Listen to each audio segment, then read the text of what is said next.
너희 엄마가 새살림 차려서 너 못 데려간대.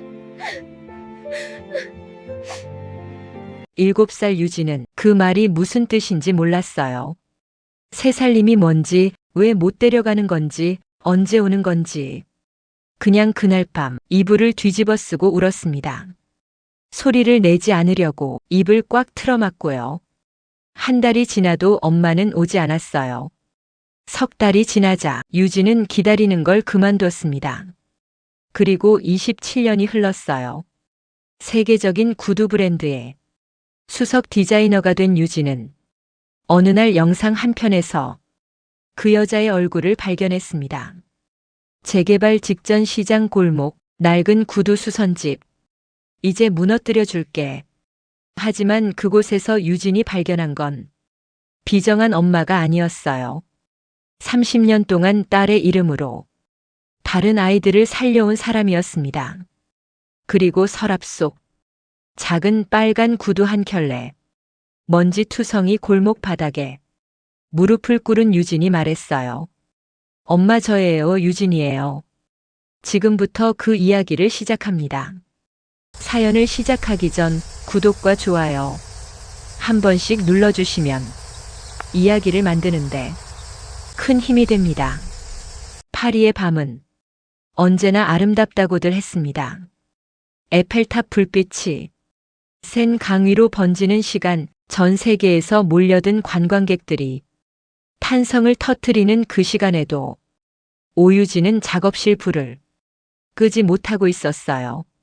34 럭셔리 구두 브랜드, 마송의 수석 디자이너, 패션지마다 그녀의 이름 석자를 올리지 않으면 시즌을 논할 수 없다는 말이 나올 만큼 유진의 자리는 단단했습니다. 하지만 그 자리가 단단해질수록 가슴 한구석에 무언가는 점점 더 딱딱하게 굳어갔어요. 굳다 못해 날이 서 있었습니다. 유진은 원래 잠을 잘 못 잤어요. 고아원에서부터 그랬습니다. 눈을 감아도 머릿속이 돌아가는 사람이었어요. 오늘 할 일, 내일 할 일, 어떻게 하면 더 빨리 앞으로 나아갈 수 있는지 그 생각들이 멈추지 않았어요. 18배 시설을 나와 아르바이트 3개를 뛰면서 야간 학교를 다녔고 포트폴리오 하나 들고 유학을 갔습니다. 아무도 도와주지 않았어요. 아무에게도 도움을 청하지 않았습니다. 그렇게 34이 됐어요. 그 모든 것의 뿌리에는 아직도 그 말이 박혀 있었어요. 7살 때 보호시설에 들어가던 첫날 선생님이 무릎을 굽혀 유진과 눈높이를 맞추며 말했습니다. 유진아, 엄마가 새살림을 차렸어. 그래서 당분간 여기서 지내야 해. 유진은 그날 밤 이불을 뒤집어 쓰고 울었어요. 소리를 내지 않으려고 입을 꽉 틀어막고 울었습니다. 한 달이 지나도 엄마는 오지 않았어요. 석 달이 지나자 유진은 기다리는 걸 그만뒀습니다. 대신 더 빨리 어른이 되기로 했어요. 새살림을 차렸거든. 그 말 하나가 27년 동안 유진의 뼛속 깊이 박혀 있었습니다. 그날 밤도 유진은 작업실에서 뒤척이고 있었어요. 조수가 보내온 영상 파일이 메일함에 들어와 있었습니다. 다음 시즌 인터뷰 배경으로 쓸 시장 골목 영상이라고 했어요. 유진은 무심코 클릭했습니다. 낡은 시장 골목이었어요. 포장마차 불빛, 좁은 골목을 오가는 발소리, 비닐 차양이 바람에 펄럭이는 소리. 카메라가 천천히 골목을 훑었습니다. 그때였어요. 화면 한쪽 귀퉁이에 낡은 수선집이 잠깐 비쳤어요. 형광등 불빛 아래 작업대에 앉은 노인 한 명. 구두를 들고 망치질을 하고 있었습니다. 유진의 손이 멈췄어요. 영상을 되감았습니다. 다시 재생했어요. 또 되감았습니다. 심장이 한 박자씩 건너뛰는 것 같았어요. 그 얼굴이었습니다. 27년 동안 잊으려 했던, 잊었다고 믿었던, 그러나 단 한 번도 잊힌 적 없었던 그 얼굴이었어요. 다음 날 아침 유진은 비서를 불렀습니다. 이 영상 촬영 장소 알아봐. 거기서 구두 수선집 하는 여자 김명희 지금 어디서 어떻게 사는지 전부 알아내 사흘 후 보고가 들어왔어요. 용화시장 골목 끝 수선집 30년째 같은 자리입니다. 혼자 삽니다. 가족관계 등록상 자녀 없음으로 되어 있습니다. 유진의 입술이 굳었습니다. 이를 악물었어요. 자녀 없음 서류상으로도 지워버린 거였습니다. 유진은 계획을 세웠어요. 직접 가겠다고. 사업에 실패한 미혼모. 강수진으로 위장해서 저 여자가 어떻게 사는지 낱낱이 확인한 다음 마지막에 내가 바로 그 딸이라는 걸 밝히겠다고 비서가 조심스럽게 물었습니다. 그냥 찾아가시면 안 될까요? 유진이 차갑게 대답했어요. 그냥 가면 뭘 알 수 있겠어. 유진이 거울 앞에 섰습니다. 캐시미어 코트 대신 낡은 패딩을 걸쳤어요. 머리를 질끈 묶고 화장을 지웠습니다. 손목에 시계를 빼서 서랍에 넣었어요. 거울 속에는 더 이상 마송의 수석 디자이너가 없었습니다. 유진이 낮게 중얼거렸어요. 두고 봐요, 김명희 씨. 용화시장 골목은 예상보다 더 낡고 좁았어요. 비닐 차양이 바람에 펄럭이고 생선 굽는 냄새와 국물 냄새가 골목을 가득 채우고 있었습니다. 골목 끝에 수선집이 보였어요. 간판도 없었습니다. 유리문 한쪽에 매직으로 쓴 종이 한 장이 붙어 있을 뿐이었어요. 구두 수선, 가방 수선. 유진이 문을 밀었습니다. 삐걱하는 소리와 함께 따뜻한 공기가 얼굴을 감쌌어요. 그리고 냄새가 났습니다. 본드와 가죽이 뒤섞인 냄새였어요. 유진은 그 냄새를 맡는 순간 발걸음이 잠깐 멈췄습니다. 어딘가에서 맡아본 것 같은 냄새였어요. 아주 오래전에요. 하지만 어디서인지는 잡히지 않았습니다. 명희가 고개를 들었어요.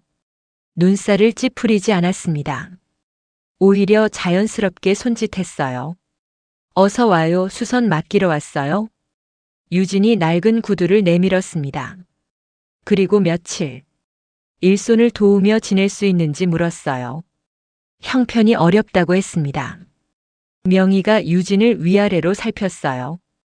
판단하는 눈빛이 아니었습니다. 걱정하는 눈빛이었어요. 그런데 명희의 시선이 잠깐 유진의 손에서 멈췄습니다. 손이 곱네요. 유진이 굳었어요. 명희가 자연스럽게 덧붙였습니다. 이 일하면 금방 거칠어지니까 조심해요. 그리고는 아무 일도 없었다는 듯이 고개를 돌렸어요. 유진은 속으로 잠깐 숨을 골랐습니다. 눈치챈 건지 그냥 한 말인지 알 수 없었어요. 창고가 작긴 한데 이불 깔면 잘 수 있어요. 밥은 같이 먹고. 명희가 앞장서서 창고를 보여줬어요. 가게 뒤편에 붙은 작은 공간이었습니다. 삐걱거리는 문을 열자 먼지 냄새와 함께 쌀포대, 낡은 공구함, 구석에 개켜진 이불들이 보였어요. 명희가 이불을 꺼내 바닥에 깔아주었습니다. 여기서 자요. 밤에 춥지 않게. 2장 깔아줄게요. 배고프면 언제든 말하고. 명희가 문을 닫고 나가자 유진의 눈빛이 차갑게 변했습니다. 좋아. 이제부터 당신이 어떻게 사는지 낱낱이 지켜보겠어. 창고 천장에는 거미줄이 쳐져 있었어요. 어디선가 바람 새는 소리가 희미하게 들렸습니다. 파리 작업실 소파보다 못한 잠자리였지만 유진은 불편하다고 생각하지 않았어요. 더 중요한 게 있었거든요. 저녁이 되었습니다. 명희가 작은 밥상을 들고 왔어요. 된장찌개, 김치, 계란말이였습니다. 유진 앞에 내려놓으면서 한 번 더 들여다보더니 계란말이를 하나 더 얹어 주었어요. 많이 먹어요. 얼굴이 너무 헬쑥해. 그리고 자기 밥상을 차려 가게 한쪽 구석에 앉았습니다. 유진이 슬쩍 시선을 돌렸어요. 명희 앞에는 찬밥이 있었습니다. 된장찌개 국물에 말아서 후루룩 삼켰어요. 반찬에는 거의 손을 대지 않았습니다. 계란말이는 유진 앞에 다 내어주었으니 명의 밥상에는 김치 몇 조각이 전부였어요. 손님한테는 계란말이 수북하게, 본인은 국물에 말아먹는 찬밥. 유진이 속으로 코웃음을 쳤습니다. 착한 척하는 건가? 뭔가 노리는 게 있는 건가? 저 친절이 다 계산된 거라면 저 찬밥도 연기의 일부겠지. 그런데 명희의 표정에는 아무런 꾸밈이 없었어요. 그냥 당연하다는 듯이 찬밥을 먹고 당연하다는 듯이 그릇을 치우고 당연하다는 듯이 다시 작업대로 돌아갔습니다. 유진은 그 뒷모습을 바라보며 눈을 가늘게 떴습니다. 저 굽은 등이 눈에 밟히는 건 그냥 연기를 잘하는 거겠지. 30년 동안 혼자 살면서 저 정도는 배웠겠지. 고개를 저었어요. 감상에 빠질 때가 아니었습니다. 밤이 깊어갔습니다. 유진은 창고 이불 위에 누워 천장을 바라봤어요. 잠이 올 것 같지 않았습니다. 그때 가게 쪽에서 소리가 들렸습니다. 탁탁탁. 명희가 이 늦은 시간에 혼자 작업을 하고 있었어요. 규칙적이고 낮은 망치질 소리였습니다. 빠르지도 느리지도 않은 소리였어요. 오래 그 속도로 해온 사람의 리듬이었습니다. 유진은 눈을 감고 그 소리를 들었어요. 이상했습니다. 이상하게 그 소리가 거슬리지 않았어요. 오히려 묘하게 마음이 가라앉는 느낌이었습니다. 마치 아주 오래전 어딘가에서 들어본 소리 같은 어릴 때였을 거예요. 너무 어려서 형체는 없지만 감각은 남아있는 그런 기억. 잡으려 하면 사라지고 외면하려 하면 다시 떠오르는 무슨 말도 안 되는 생각을 하는 거야. 유진은 고개를 저었습니다. 그러나 소리는 계속 들려왔어요. 탁탁탁. 유진의 눈꺼풀이 무거워졌습니다. 그리고 잠이 들었어요. 수면제도 없이 중간에 한 번도 깨지 않고 아침에 눈을 떴을 때 유진은 당황했습니다. 시계를 봤어요. 7시였어요. 6시간을 내리잔 거였습니다. 내가 왜 잠이 든 거지? 사흘째 되던 날이었습니다. 유진은 명희 옆에서 가죽을 재단하는 일을 거들고 있었어요. 시키지 않아도 어깨 너머로 배운 것들을 따라하고 있었습니다. 명희는 잔소리를 하지 않았어요. 틀리면 조용히 손을 뻗어 바로 잡아줬습니다. 말이 아니라 손으로 가르치는 사람이었어요. 유진은 관찰을 이어갔습니다. 관찰할수록 이상했어요. 손님이 낡은 구두를 맡기면 명희는 반드시 새 가죽으로 덧댔습니다. 헌 가죽으로 떼워도 티가 나지 않는다는 걸 알면서도 새 걸 썼어요. 받는 수선비에 비하면 재료비가 터무니없이 많이 나올 게 분명했습니다. 그런데 자기 신발은 밑창이 다 달아 있었어요. 가게 안에서 신는 낡은 슬리퍼는 엄지발가락 쪽이 구멍이 나 있었습니다. 수선집 사람이 자기 신발은 고쳐 신지 않는 거였어요. 유진이 물었습니다. 그 슬리퍼 고쳐 신으면 되는 거 아니에요? 명희가 슬리퍼를 내려다봤어요. 그리고 아무렇지 않게 대답했습니다. 어차피 가게 안에서만 신는 건데요. 그게 전부였어요. 더 이상 설명하지 않았습니다. 유진은 그 대답을 오래 생각했어요. 착한 척하는 건가? 계산된 행동인가 하지만 아무도 보지 않는 시간에도 명희는 똑같이 행동했습니다. 누가 보고 있든 아니든 상관없는 사람 같았습니다. 그래도 유진은 고개를 저었어요. 아직 몰라. 사람은 오래 봐야 알아. 3일로 판단할 수는 없어. 그날 오후였어요. 가게 앞을 지나던 반찬 가게 이영자 아줌마가 문을 열고 고개를 들이밀었습니다. 명희야, 오늘 최병태 또 온다더라. 아까 골목 입구에서 봤어. 명희의 어깨가 눈에 띄게 굳었어요. 손에 들고 있던 가죽을 내려놓았습니다. 표정은 바꾸지 않으려 했지만 입술이 얇게 다물어지는 게 보였어요. 이영자가 걱정스러운 눈빛으로 말을 이었습니다. 이번엔 또 뭘 들고 올지. 그냥 받고 나가면 안 돼? 나는 명예 내가 더 좋은 데 가서 새로 시작했으면 좋겠어. 진심으로. 명희가 조용히 고개를 저었어요. 못 가요. 이영자가 한숨을 쉬었습니다. 처음 하는 말이 아닌 것 같았어요. 몇 번이고 같은 말을 했다가 같은 대답을 들어온 사람의 표정이었습니다. 알았어. 또 말해봤자지. 이영자가 물러났습니다. 유진은 그 짧은 대화를 들으며 눈살을 찌푸렸어요. 최병태가 어떤 사람인지 시장 상인들도 다 아는 모양이었습니다. 그리고 이영자가 설득을 포기했다는 것도요. 명희가 새 가죽을 꺼내 작업대에 폈습니다. 그때 냄새가 났어요. 본드와 가죽이 섞인 냄새였습니다. 유진의 손이 멈췄어요. 뭔지 모를 느낌이 가슴 한구석에서 꿈틀거렸습니다. 7살 이전의 기억, 너무 오래되어 형체도 없는 기억에 파편이 스쳐 지나갔어요. 잡으려 했지만 잡히지 않았습니다. 어디서 맡아본 냄새지. 유진은 고개를 저었어요. 명희가 가죽을 자르기 시작했어요. 유진이 그 모습을 무심코 바라봤습니다. 명희가 가죽결을 읽는 방식이 눈에 들어왔어요. 힘으로 자르는 게 아니었습니다.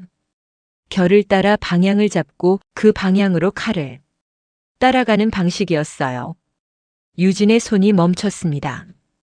파리에서 배운 방식이었어요. 명장에게 직접 배운 기술이었습니다. 그런데 이 낡은 시장 수선집에서 아무도 가르쳐 준 적 없을 이 사람이 똑같은 방식으로 가죽을 자르고 있었어요.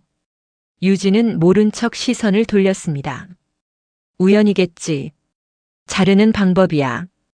비슷할 수 있지. 하지만 시선은 자꾸 명희의 손으로 향했어요. 바로 그때 가게 문이 열렸습니다. 양복을 입은 중년 남자였어요. 기름진 얼굴에 서류 봉투를 들고 있었습니다. 들어오면서부터 가게 안을 훑어보는 눈빛이 거슬렸어요. 최병태였어요. 최병태가 서류 봉투를 작업대 위에 툭 던지듯 올려놓으며 말했어요. 명희 씨, 이번이 진짜 마지막 제안이에요. 2주 보상금 3천만 원. 이 골목에서 제일 높은 금액이에요. 다른 세입자들은 다 받고 나갔어요. 명희 씨만 남은 거라고요. 명희가 서류 봉투를 바라보다가 조용히 말했습니다. 못 가요.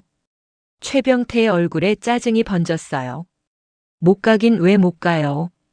여기가 본인 건물이에요? 새 들어 사는 처지에 버티면 법대로 하는 수밖에 없어요. 명도 소송 들어가면 한 푼도 못 받아요. 지금이 나을 때라고요. 명희가 고개를 들어 최병태를 바라봤습니다. 그래도 못 가요. 두 사람의 시선이 잠깐 맞붙었어요. 최병태가 먼저 눈을 돌렸습니다. 최병태가 나가다 문 손잡이를 잡고 멈췄어요. 잠깐 골목 바닥을 내려다보는 것 같았습니다. 그러더니 낮은 목소리로 말했어요. 나도 이러고 싶지 않아요. 위에서 연내에 정리하라고 하거든요.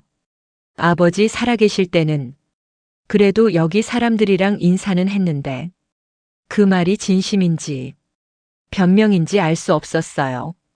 명희가 대답하지 않았습니다. 최병태도 더 말하지 않고 나갔어요. 문이 닫히는 소리가 작게 울렸습니다.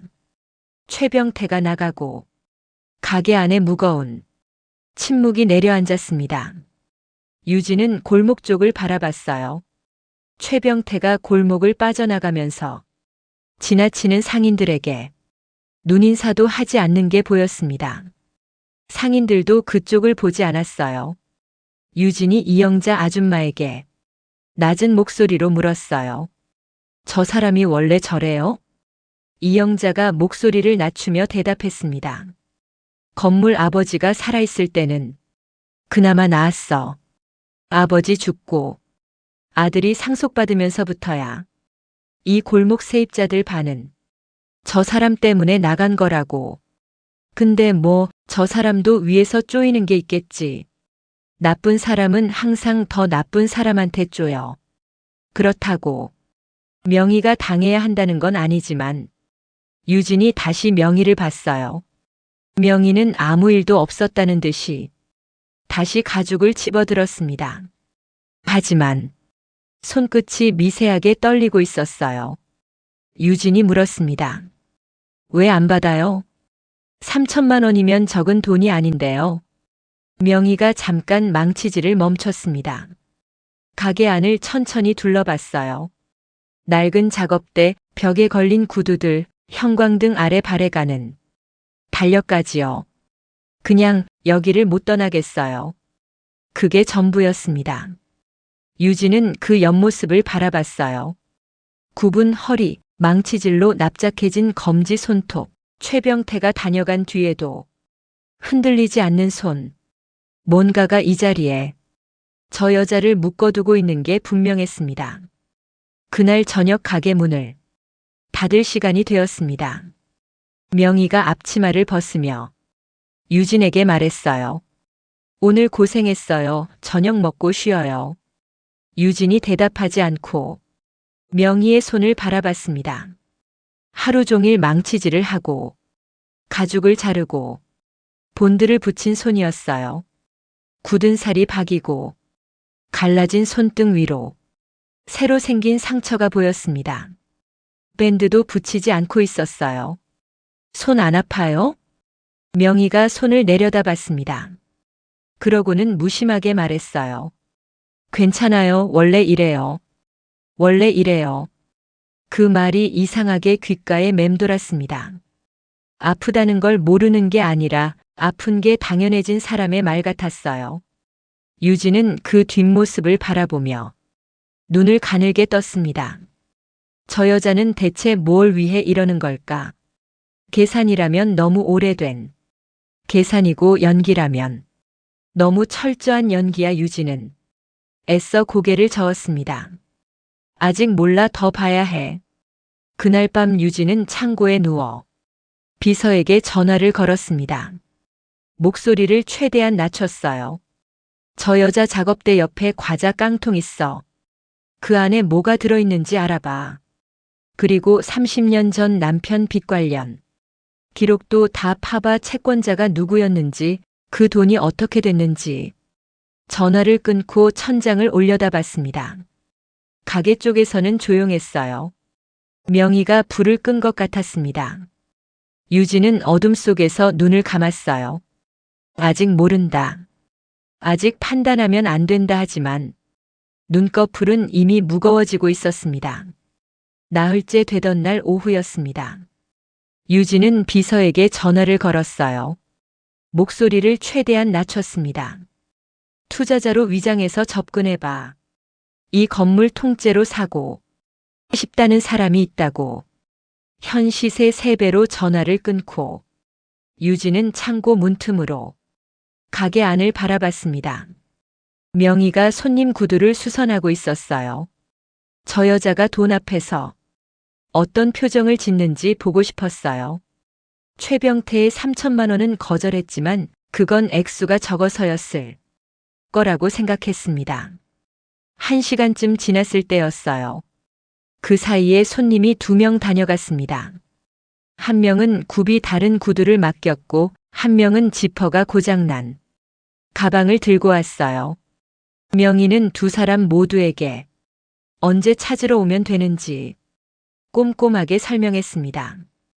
가방 손님에게는 지퍼를 교체하는 김에 손잡이도 같이 보강해 주겠다고 했어요. 따로 돈을 더 받는 게 아니었습니다. 그냥 보이니까 해주는 거였어요. 손님이 나가고 나서야 명희는 다시 작업대에 앉았습니다. 정장 차림의 비서가 수선집 문을 열고 들어섰습니다. 비서가 명함을 내밀며 정중하게 말했어요. 사장님, 이 건물을 현 시세의 3배 가격으로 매입하고 싶다는 분이 계세요. 임차인 분께는 별도로 이주, 보상금도 드린다고 하십니다. 명희의 손이 멈췄어요. 명함을 받아들고 한참 동안 바라봤습니다. 그러고는 비서를 올려다봤어요. 명희가 천천히 가게 안을 둘러봤어요. 낡은 작업대 달아서 반들거리는 나무 의자 벽에 가득 걸린 수선 맡긴 구두들, 그리고 작업대 옆 구석에 낡은 과자 깡통 침묵이 길어졌습니다. 유진은 숨을 죽이고 지켜봤어요. 역시 돈 앞에서는 흔들리는구나. 지금까지 느꼈던 묘한 감정이 한순간에 사라지는 것 같았어요. 그때였습니다. 명희가 고개를 저었어요. 못 팔아요. 목소리가 조용했습니다. 하지만 흔들림이 없었어요. 비서가 어리둥절한 표정으로 한 번 더 설명했어요. 이 골목 시세가 얼마인지, 재건축이 시작되면 보상을 받기가 얼마나 어려워지는지, 지금 이 조건이 얼마나 좋은 건지 설득하려는 게 아니라 그냥 정보를 드리는 거라는 말투였습니다. 명희는 끝까지 들었어요. 중간에 끊지 않았습니다. 그리고 비서가 말을 마치자 조용히 고개를 저었어요. 고마워요. 그래도 못 가요. 명희가 창밖을 바라봤어요. 그러고는 낮은 목소리로 말했습니다. 여기서 30년을 있었어요. 혹시라도 우리 애가 날 찾아오면 여기 있어야 만날 수 있잖아요. 그러니까 못 가요. 비서가 명함을 두고 물러났습니다. 문이 닫히는 소리가 나자 명희는 잠깐 눈을 감았어요. 깊게 숨을 한 번 들이쉬었다가 내쉬었습니다. 그러고는 다시 망치를 들었어요. 탁탁탁 아무 일도 없었다는 듯이요. 창고 문틈에서 지켜보던 유진의 손이 떨렸습니다. 우리 애가 찾아오면, 그 말이 머릿속에서 메아리 쳤어요. 숨이 막히는 것 같았습니다. 3배를 거절했다고요. 딸을 기다린다고요. 유진은 이를 악물었어요. 아직 모른다. 저게 다 계산된 말일 수도 있어. 속단하면 안 돼. 하지만 가슴 한가운데가 뜨겁게 조여오는 걸 막을 수가 없었어요. 그날 밤이었습니다. 유진은 비서에게 전화를 걸었어요. 목소리가 낮고 단호했습니다. 이 건물 매입 준비해.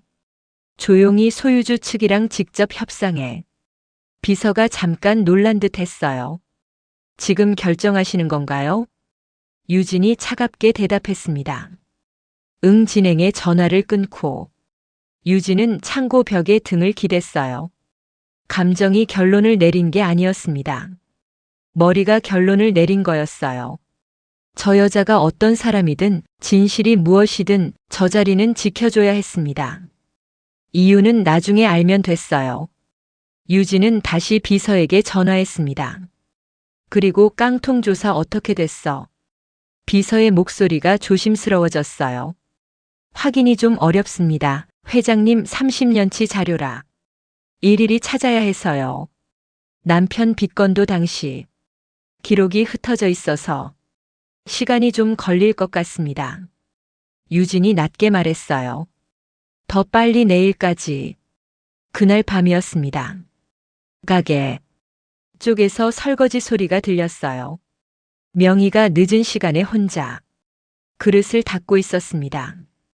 그리고 노랫소리가 들렸습니다. 낮고 부드러운 소리였어요. 명희가 혼자 흥얼거리고 있었습니다.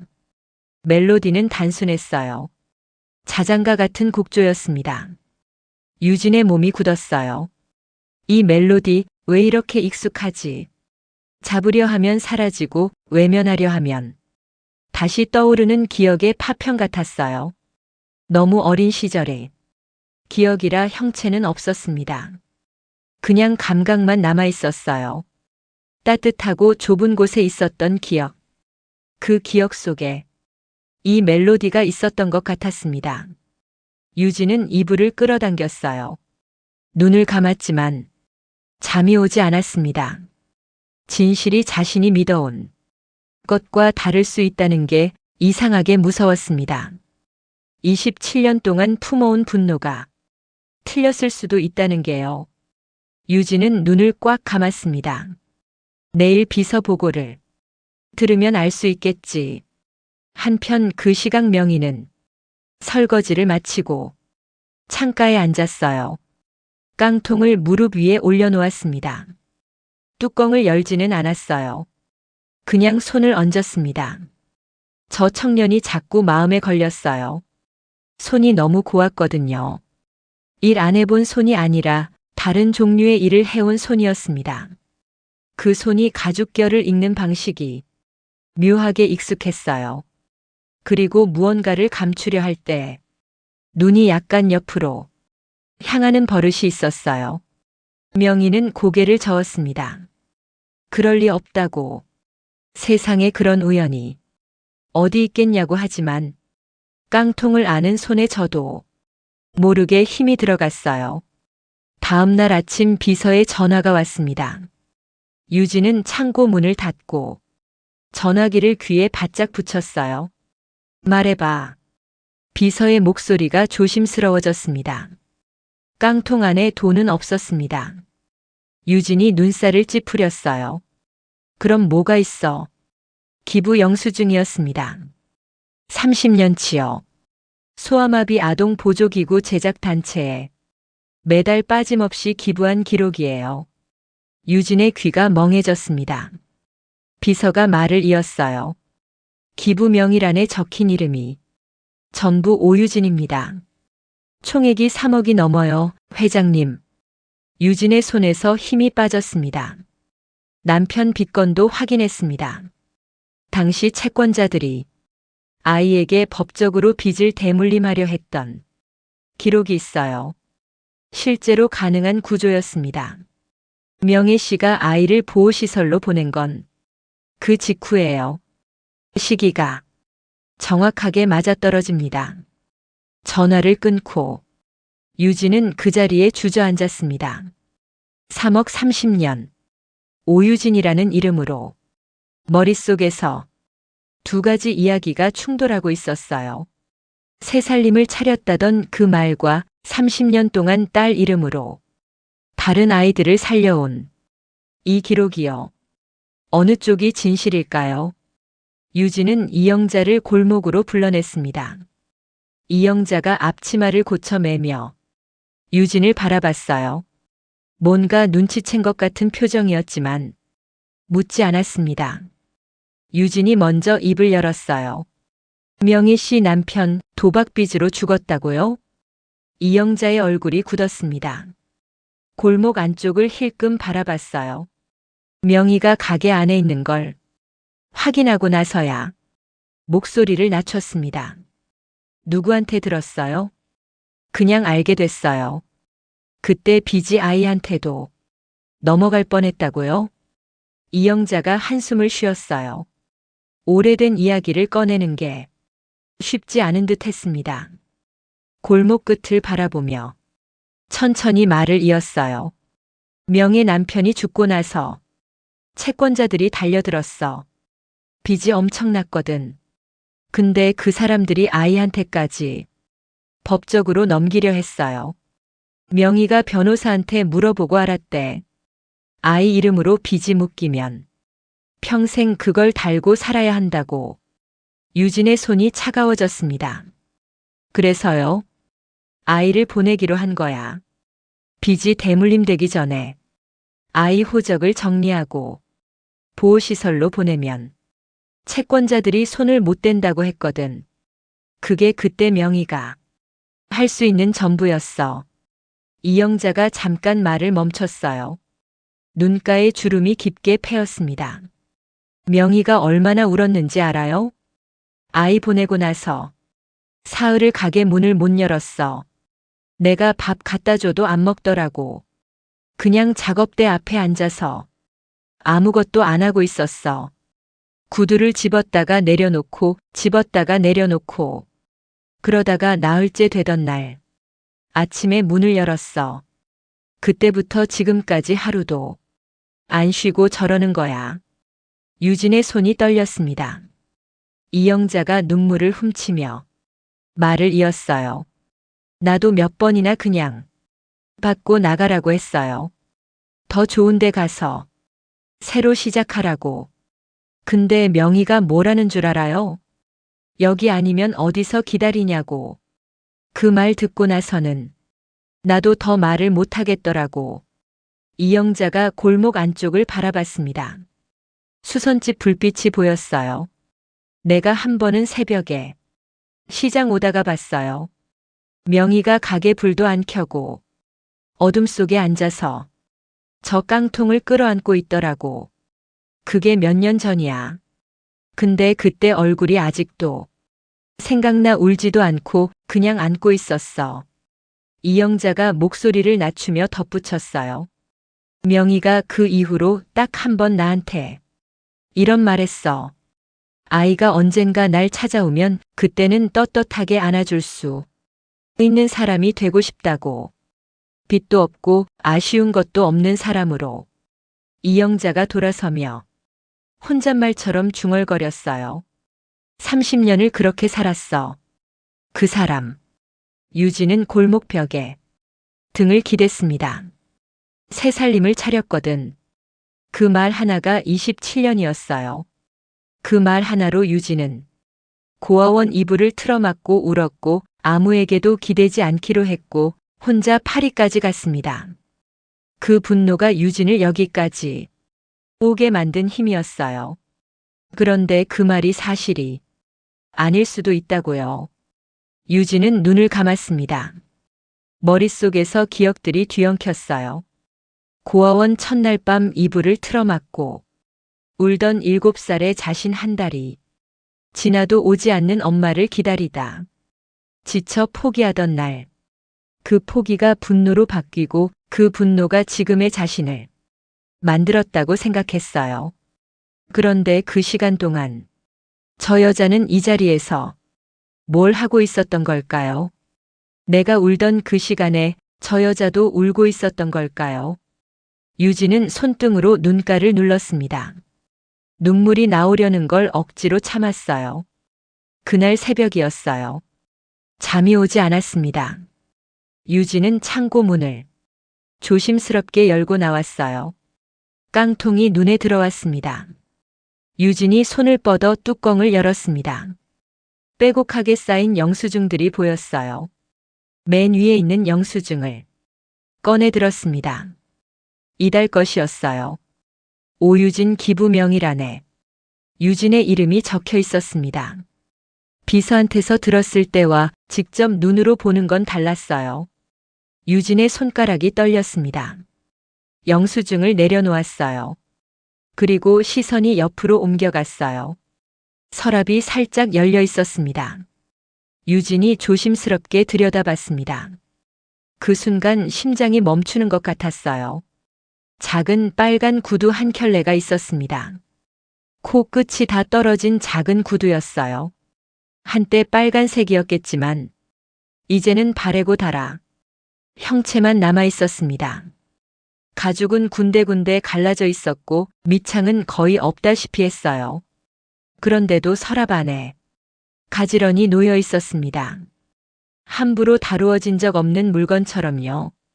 유진의 손이 떨렸어요. 집었습니다. 손바닥 위에 올려놓고 바라봤어요. 작았습니다. 7살짜리 발 사이즈였어요. 그때 발소리가 들렸습니다. 명희가 부엌에서 나오고 있었어요. 손에 물 한 잔을 들고 있었습니다. 유진을 발견하고 멈췄어요. 두 사람의 시선이 마주쳤습니다. 명희의 눈이 유진의 손으로 내려갔어요.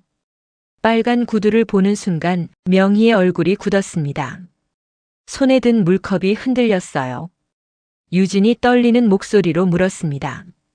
이 구두가 누구 건가요? 명희가 대답하지 않았어요. 대답할 수 없는 것 같았습니다. 입술이 파르르 떨렸어요. 눈가에 물기가 맺혔습니다. 유진이 다시 물었어요. 목소리가 더 떨렸습니다. 이 구두 신던 아이가 어디 있어요? 명희의 눈에서 눈물이 흘러내렸어요. 물컵을 작업대 위에 내려놓았습니다. 손이 많이 떨렸어요. 그리고 아주 낮은 목소리로 말했습니다. 잘 있을 거야. 어딘가에서 잘 있을 거야. 그 말이 확신이 아니라 기도 같았어요. 27년 동안 매일 되뇌어온 말처럼 들렸습니다.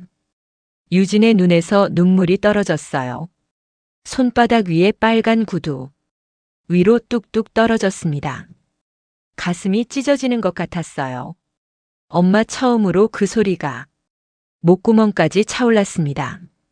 하지만 아직은 나오지 않았어요. 유진은 입술을 꽉 깨물었습니다. 아직은 때가 아니었어요. 다음 날 오전이었습니다. 유진은 창고에서 나오지 않았어요. 이불 위에 앉아 빨간 구두를 손바닥 위에 올려놓고 바라봤습니다. 밤새 잠을 못 잤어요. 눈이 퉁퉁 부어 있었습니다. 어젯밤 명희의 목소리가 귓가에서 떠나지 않았어요. 잘 있을 거야. 어딘가에서 잘 있을 거야. 27년 동안 매일 그 말을 되뇌며 살았겠지요. 확인할 방법도 없이, 답장도 없이 그냥 혼자 그 말을 붙들고 살아온 거였습니다. 유진은 빨간 구두를 가슴에 안았어요. 눈물이 흘러내렸습니다. 소리를 내지 않으려고 입술을 꽉 깨물었어요. 7살 때처럼요. 고아원 이불을 틀어막고 울던 그 밤처럼요. 그때였습니다. 골목 쪽에서 소리가 들렸어요. 여러 명의 발소리였습니다. 무거운 발소리였어요. 유진이 창고 문을 살짝 열었습니다. 최병태가 들어서고 있었어요. 이번에는 혼자가 아니었습니다. 작업복을 입은 남자들이 여러 따라왔어요. 손에 공구를 들고 있었습니다. 최병태가 서류를 흔들며 말했어요. 명도소송 판결 나왔어요. 오늘 중으로 비워줘야 해요. 협조해 주시면 서로 편해요. 명희가 작업대 앞을 막아섰습니다. 얼굴이 하얗게 질렸지만 물러서지 않았어요. 그런 판결 받은 적 없어요. 서류 보여줘요. 최병태가 서류를 명희 앞에 들이밀었어요. 명희가 서류를 받아들고 천천히 읽었습니다. 손이 떨렸어요. 이 인감도장 제가 찍은 게 아니에요. 최병태의 얼굴에 싸늘한 웃음이 번졌어요. 무슨 소리예요? 거기 명예 씨 인감 찍혀 있잖아요. 제가 찍지 않았어요. 최병태가 손짓했습니다. 남자들이 가게 안으로 밀고 들어왔어요. 작업대 위 물건들을 바깥으로 집어 던지기 시작했습니다. 공구함이 바닥에 떨어지며 내용물이 쏟아졌어요. 명희가 필사적으로 막아섰어요. 안 돼요. 제발 그것만은. 남자 하나가 명희를 세게 밀쳤습니다. 명희가 뒤로 비틀거리다 바닥에 넘어졌어요. 손바닥이 깨진 그릇 조각에 긁혔습니다. 피가 배어나왔어요. 이영자가 비명을 질렀어요. 명희야. 시장 상인들이 몰려들었지만 남자들에게 막혀 다가가지 못했습니다. 밀치고 밀리는 소리가 골목에 가득 찼어요. 명희가 바닥에 쓰러진 채 작업대를 올려다 봤습니다. 눈물이 흘러내렸어요. 30년을 지켜온 자리였습니다. 딸이 돌아오면 여기서 맞이하겠다고 마음먹은 자리였어요. 단 하루도 문을 닫지 않은 자리였습니다. 이렇게 빼앗기는 건가요? 명희가 눈을 감았습니다.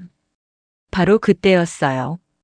골목 입구에서 자동차 엔진 소리가 들렸습니다. 하나가 아니었어요. 검은 세단들이 줄지어 골목으로 들어왔습니다. 남자들의 손이 멈췄어요. 최병태의 얼굴에서 여유가 사라졌습니다. 차들이 수선집 앞에 멈춰 섰어요. 문이 열렸습니다. 정장 차림의 사람들이 내렸어요. 맨 앞 차 문이 마지막으로 열렸습니다. 정장 차림의 여자가 내렸어요. 며칠 전까지 낡은 패딩을 입고 창고 바닥에서 자던 그 여자였습니다. 하지만 지금은 완전히 달랐어요. 눈빛이 날카롭고 어깨가 곧게 펴져 있었습니다. 한 걸음 한 걸음 내디딜 때마다 골목이 조용해지는 것 같았어요. 오유진이었습니다. 유진이 최병태 앞에 섰어요. 비서가 앞으로 나서며 서류를 내밀었습니다. 제출하신 명도 소송 판결문 위조입니다. 인감도장은 명의 씨 모르게 도용된 거예요. 사문서 위조 및 인감도장 절도 혐의로 고소장 이미 접수됐습니다. 최병태의 얼굴이 굳었어요. 유진이 차갑게 덧붙였습니다. 그리고 이 건물 이미 제가 매입했어요. 임차인은 그대로입니다. 골목이 조용해졌습니다. 경찰이 골목 입구에서 걸어오고 있었어요. 최병태의 무릎이 흔들렸습니다. 수갑이 채워지는 소리가 찰칵 울렸어요. 최병태가 끌려가면서 소리쳤습니다. 내가 누군지 알아? 이게 말이 돼? 경찰이 무표정하게 대답했어요. 네, 압니다. 가시죠. 상인들 사이에서 박수 소리가 터져 나왔습니다. 이영자가 눈물을 흘리며 손뼉을 쳤어요. 소란이 가라앉았습니다. 골목에 다시 고요함이 찾아왔어요. 저녁빛이 골목을 비스듬하게 비추고 있었습니다. 유진이 명의 앞으로 걸어가다 멈췄습니다. 발이 떨어지지 않았어요. 27년 동안 준비했던 말들이 있었습니다. 당신이 나를 버렸다고, 당신 때문에 혼자였다고, 그 말들이 목구멍까지 차올랐다가 사라졌어요. 대신 다른 말이 올라왔습니다. 유진이 천천히 걸음을 다시 뗐어요. 명희는 여전히 바닥에 앉아 있었습니다. 무슨 일이 벌어진 건지 이해하지 못하는 표정이었어요. 수진 씨, 이게 어떻게 된 거예요? 당신이 어떻게... 유진이 명희 앞에 멈춰 섰습니다. 손에 무언가가 들려 있었어요. 빨간 구두였습니다. 코끝이 다 떨어진 작은 빨간 구두. 명희의 숨이 멎었어요. 유진이 천천히 무릎을 꿇었습니다. 정장 바지가 먼지 투성이 바닥에 닿았어요. 아랑곳하지 않았습니다. 골목 전체가 숨을 죽였어요. 아무도 말이 없었습니다. 바람 소리만 희미하게 들렸어요. 유진의 눈에 눈물이 그렁그렁 맺혀 있었습니다. 엄마. 명희의 심장이 멈추는 것 같았습니다. 귀를 의심했어요. 숨이 막혔습니다. 유진의 목소리가 갈라졌어요. 저예요, 유진이에요. 명희의 손이 천천히 올라왔어요.